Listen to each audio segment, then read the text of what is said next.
আমাদের মনে কেন অশান্তি আসে, এটা একটা হেডলাইন। আপনারা প্রশ্ন করেছেন, আমি উত্তরটা দিচ্ছি। দেখুন, আমাদের মনে কেন অশান্তি, এটা আগেও ছিল, এখনো আছে, পরেও থাকবে। আগে কম ছিল, এখন মাঝারি আছে, পরে পূর্ণতা লাভ করবে, অশান্তির চূড়ান্তে চলে যাবে। তা এর কি কোনো বিধিবিধান নেই কমানোর জন্যে? নিশ্চয়ই আছে। তার জন্যে কি মেডিটেশন, একাগ্রতা, সরল সিধাভাবে কথা বলা, মানুষকে সম্মান করা। আপনাদের কথা আপনাদেরই বলছি, যারা দেখাতে আসেন। বাইরে থাকি ভালো, বাড়িতে এলেই অশান্তি, খেতে ভাল লাগে না, কারোর সঙ্গে কথা বলতেও ভাল লাগে না, নানান বিষয়ে নানান অশান্তি, সমস্যার শেষ নেই। যদি বাড়িতে 8 জন মানুষ থাকে, সমস্যা অনেক রকম হতে পারে। তো এই ঝামেলার ঝঞ্ঝাট থেকে আমরা কি করে উত্তীর্ণ হব? দেখুন, প্রথমেই বলবো, এতদিন তো বলে এসছি, আগেও বলেছি, এখনো বলবো, নিজেদের গ্রহটা যখন পরীক্ষা নিরীক্ষা করাচ্ছেন, আপনার বাস্তুটাকে দেখছেন? আপনি আপনার পরীক্ষা করিয়ে, আপনি বিচার করিয়ে রেমেডিটা নিলেন, ঠিক আছে, কিন্তু একবার ভাবুন তো, ওই বাড়িতে আরো 7 জন ফ্যামিলিতে বসবাস করছে, 7 জনকার রেমেডি করার সমস্যা আছে। সেই জায়গায় আপনি বাস্তুর মাটিটা নিয়ে এসে পরীক্ষা করান। কেন বলছি? বাস্তুতে বিভিন্ন স্তরে দোষ থাকে। আমি আগেও বলেছি, বাড়িতে ভালো লাগছে না, অশান্তি লাগছে, বাইরে আপনি ভালো থাকছেন, যে কোনো কাজে, সে অফিসের ব্যাপারই হোক, পড়াশোনার ব্যাপারই হোক, চাকরির ব্যাপারেই হোক, ব্যবসার ব্যাপারেই ভালো থাকছেন। এটা খুব একটা গুরুত্বপূর্ণ কথা যে মাটিটা একবার পরীক্ষা করান। পৈতৃক সম্পত্তি বা নতুন সম্পত্তি কিনেছেন, আগে পৈতৃক বলে নিই। পৈতৃক সম্পত্তি কিনলেন, আপনার বাবা মা হয়তো শনি মঙ্গলবার মারা গেছেন, বা আপনার সদ্যজাত শিশু হয়ে ভূমিষ্ঠ হওয়ার সঙ্গে সঙ্গেই মারা গেছে, বা আপনার ওয়াইফ মারা গেছে, বা আপনার স্বামী মারা গেছে শনি মঙ্গলবার। তারপর থেকে একটা বাড়িতে নেই সমস্যা, ঝগড়া অশান্তি সমস্যা, খাওয়া দাওয়া ঠিক মতো করতে পারছি না, বা রান্না করবো ভালোও লাগছে না, মনের মধ্যে একটা খুব সংশয়, কি করে বেরোবো, এত কষ্ট কেন, আগে তো ছিল না, মনের অশান্তি। বাস্তুটাকে দোষী সাব্যস্ত হয়ে গেল কি করে, কেন হলো? কেউ কিছু করেছে কি না? নিশ্চয়ই মানুষ মানুষের ক্ষতি করার জন্যে এখনো পিছপা হয় না। আপনারা দেখবেন 3 মাথার মোড়ে, 5 মাথার মোড়ে, 7 মাথার মোড়ে লেবু, লঙ্কাই বলুন, আরও আনুষ্ঠানিক, আমি আর এই অনলাইনে বলবো না, অনেক কিছু করে থাকে। ঠিক শনিবার রাত্রিরে দেখতে পাবেন, বা শুক্রবার রাত্রে দেখতে পাবেন, বা মঙ্গলবার দেখতে পাবেন, সোমবার দেখতে পাবেন। এইগুলো অমাবস্যা, তিথি, নক্ষত্র, পূর্ণিমা, একাদশী, সংক্রান্তিতে করে।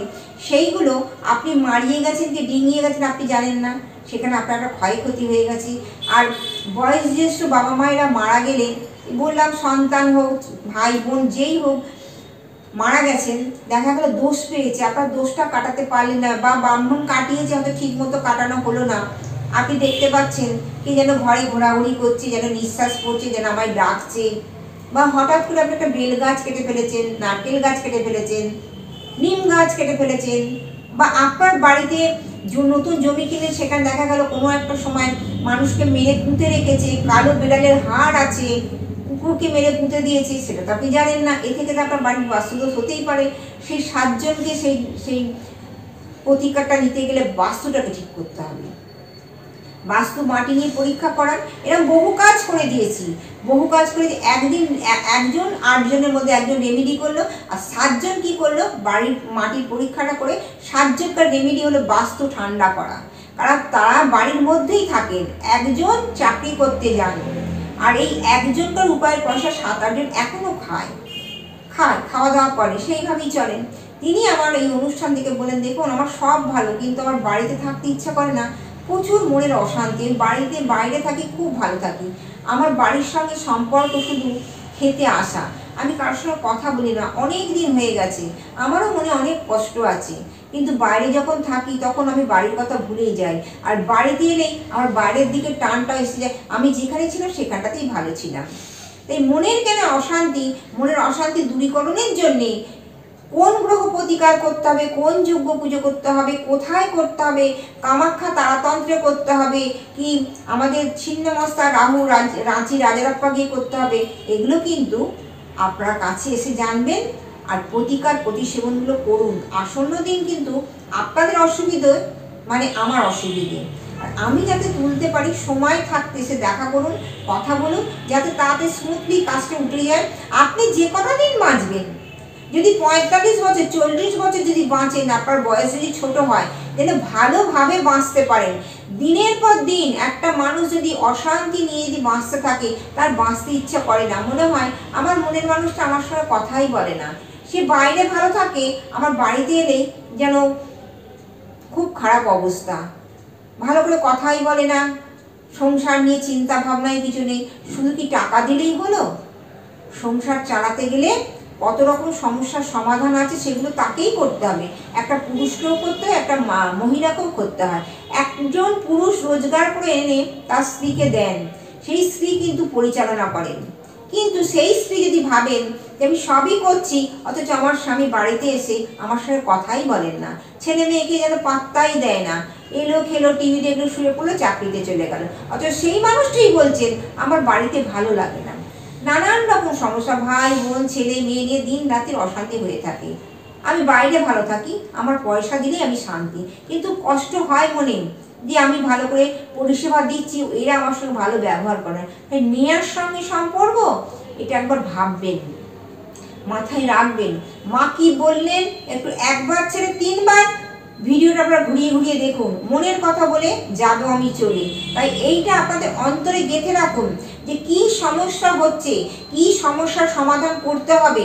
পশ্চিমবাংলার বুকে আমি বারবার বলি, আমি তারাপীঠ, কামাখ্যা, রাঁচি রাজারাপ্পা, বেনারস, উত্তরকাশী, আমি এমপি মধ্যপ্রদেশ, যেখানে নর্মদা সূত্র, সেখানে কিন্তু আমি কাজ করি।